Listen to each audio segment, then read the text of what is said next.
Welcome to That's Easy, the video tutorial series that helps you use Watlow EZ-ZONE products.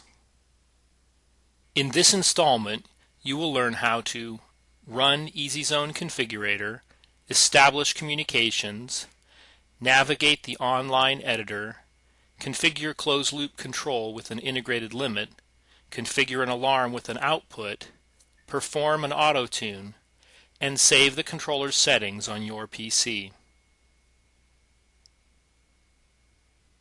In this session, we use the EZ-ZONE Configurator software on a laptop computer. The laptop is connected to an EZ-ZONE PM controller with a USB to 485 converter. The converter's been installed as a serial port named COM6. The EZ-ZONE PM controller is configured to communicate via the Standard Bus Communications Protocol, and its standard bus address or zone number is 4. The PM controller includes a control loop and an integrated limit.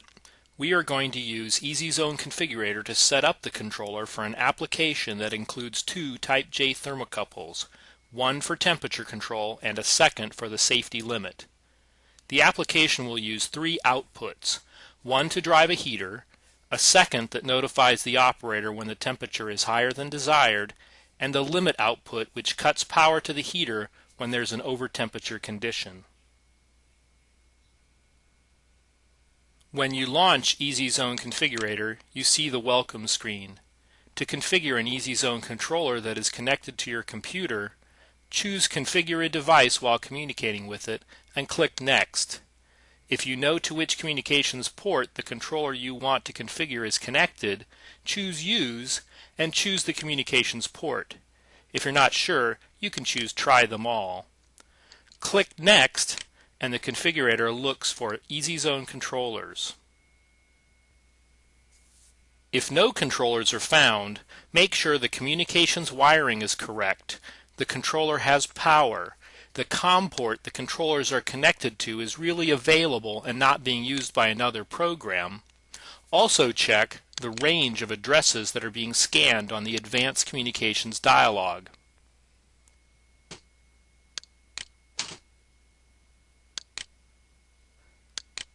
And then click Repeat Scan to try finding the controller again. When EZ-ZONE Configurator finds devices, it lists them by communications port and zone number and indicates the name, model, and serial number of each. Since only one PM controller is connected, it's already selected and you can click Next to go on. EZ-ZONE Configurator opens the Edit Device Settings window and reads the pages and menus from the PM controller. The top of the window lists the controller's model number and general instructions for what you can do. The Parameter Menus list lets you examine and work with any of the controller's menus. These are the same pages and menus as appear on the controller's built-in display, a remote user interface, and in the user manual. Click a menu to select it. The Parameters window lists the names and values of each of the parameters on the selected menu. The Parameter Help window displays help for the currently selected parameters. The first set of parameters allows you to name the controller and choose the temperature units. It also displays the controller's firmware version. Click Next to go to the next menu. On the Analog Input 1 menu, set the controller for the sensor you have connected to it. In this application, we're using a Type J thermocouple, so no changes are needed. Click Next again, or click Analog Input 2 to set up the controller's second sensor. Again, the default values work for this application, so we can move on. The controller has two digital inputs, but I'm not using them yet, so I'll skip configuring them and go right to the limit. By default, the limit will trip outside the high and low settings, but I just want to monitor for a temperature that's too high, so I change the limit side setting from both to high. Note the set point high limit and set point low limit parameters on the setup limit menu set the range of values the controller will accept for the limit set points and are not the limit set points themselves. We'll set the limit set points in a few minutes. Next, let's look at the control loop settings. These are all fine for my application. Now let's consider the outputs.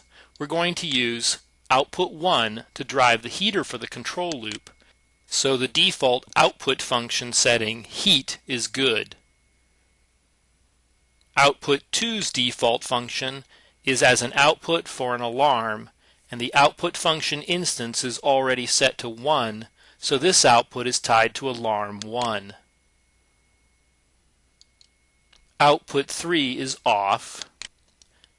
Output 4 is the limit output.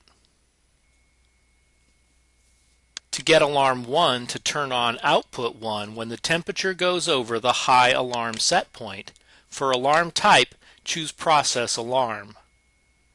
The alarm is supposed to monitor the same analog input that's used for the control loop, analog input 1.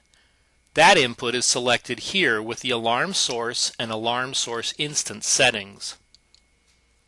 Alarm logic determines how an output associated with this alarm will behave. With the default setting close on alarm, the output is off or open when there is no alarm and turns on or closes when there is an alarm.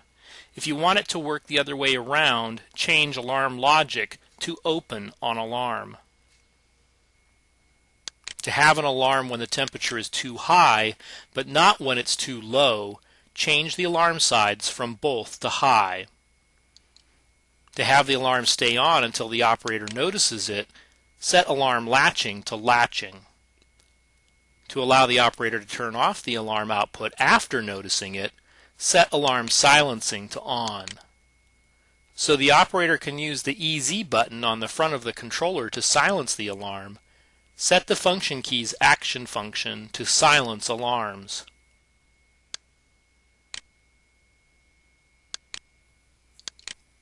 That's all we need to do on the setup page. Now let's set the initial operating settings. Click the minus sign next to the setup page to hide the setup menus and bring the operations menus into view. On the operations page analog input 1 menu, you can see the temperature measured by the first thermocouple. Keep in mind that EZ-ZONE Configurator is for controller configuration and is not HMI or SCADA software. These values update every 5 seconds or so. On the Limit 1 menu, I'll set the limit high set point to 275.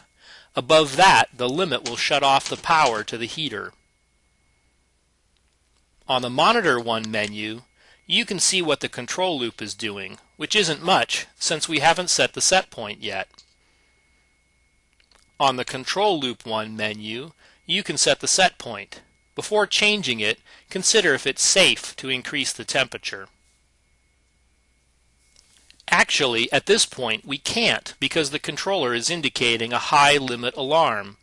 That's been there all along because the default setting for the high limit is 0, and even though we've set the high limit to 275, the limit latches and it does not reset by itself. Clear the limit alarm by pressing the reset or infinity key on the front panel. Now that the limit is reset, I can set the set point to 200 and start the controller's auto tune. This will tune the controller for the heater and load. The controller display flashes tune, and the auto tune setting remains yes while the controller is performing the auto tune. The amount of time tuning takes depends on how fast the heater and load can heat up and cool down. Wait and allow the auto tune to complete before proceeding. Now that tuning is completed, I'll set the high process alarm set point to 250.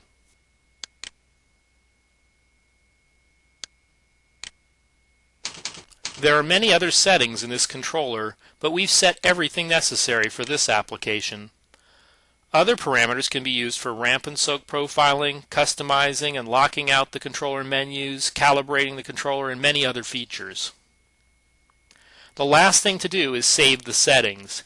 You don't have to do this. The controller will remember the settings, but just in case someone mistakenly changes a setting later, you may want an easy way to get back to a known good state.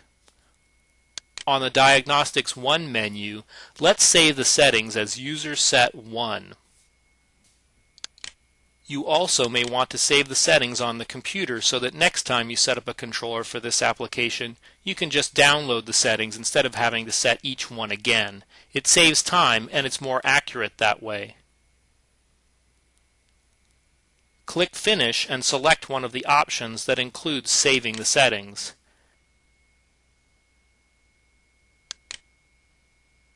Click Finish again.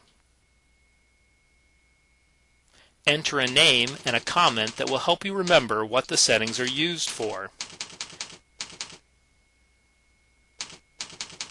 You can save configuration files anywhere you like, but by default they are saved in the Saved Configurations folder in the EZ-ZONE Configurator program directory. EZ-ZONE Configurator reads up all the settings from the controller and then saves them in the file. This can take a while since there are a lot of parameters. We hope you found this installment of That's Easy helpful. We'll explore additional topics in other installments.